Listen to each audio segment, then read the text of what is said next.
हिंदू नववर्षारंभानिमित्त हिंदू नववर्ष महोत्सव समितीच्या वतीने शहर परिसरातून मोठ्या उत्साहात शोभायात्रा काढण्यात आली। हिंदू नववर्ष महोत्सव समितीच्या वतीने दरवर्षी गुढीपाडव्याला भव्य शोभायात्रा काढली जाते। यंदाही परंपरेनुसार बाळीवेस येथून शोभायात्रा काढण्यात आली। सहकार मंत्री सुभाष देशमुख आणि महापौर शोभा बनशेट्टी यांच्या हस्ते भारत मातेच्या प्रतिमेसमोर दीपप्रज्वलन करून शोभायात्रेची सुरुवात करण्यात आली।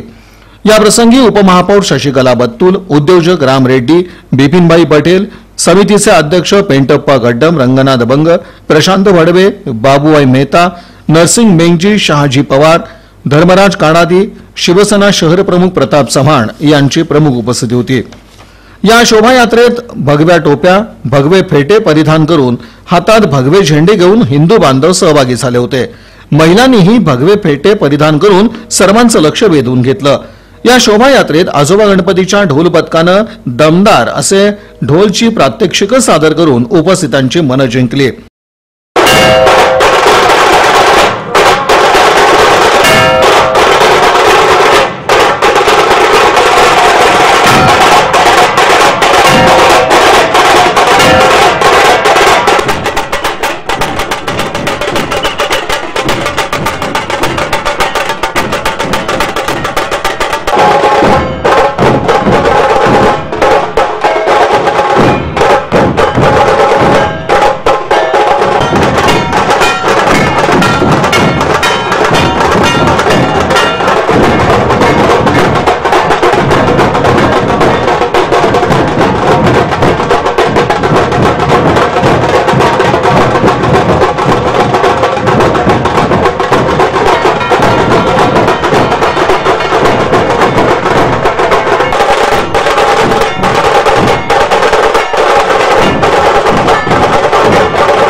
या शोभायात्रेतील प्रभू राधाकृष्ण श्रीराम यांची वेशभूषा केलेले चिमुकले हे लक्षवेधी ठरले।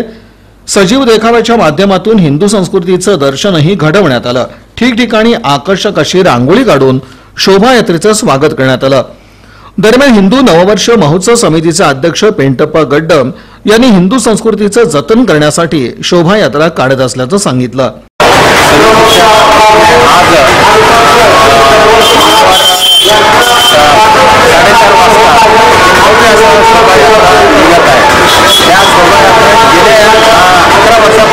शोभायात्रा निघली दिवसेंदिवस शोभायात्रेत सहभागी होणाऱ्यांची संख्या वाढतच आहे। महिला सुद्धा यात सहभाग होतात। बाळीवेस येथून निघालेली शोभायात्रा टिळक चौक, मधला मारुती, माणिक चौक, समाचार चौक, साखरपेठ मार्गे कन्ना चौक इथं शोभायात्रेचा समारोप झाला। या शोभायात्रेनिमित्त मोठा उत्साह आणि हर्षोल्लासाचं वातावरण दिसून आलं।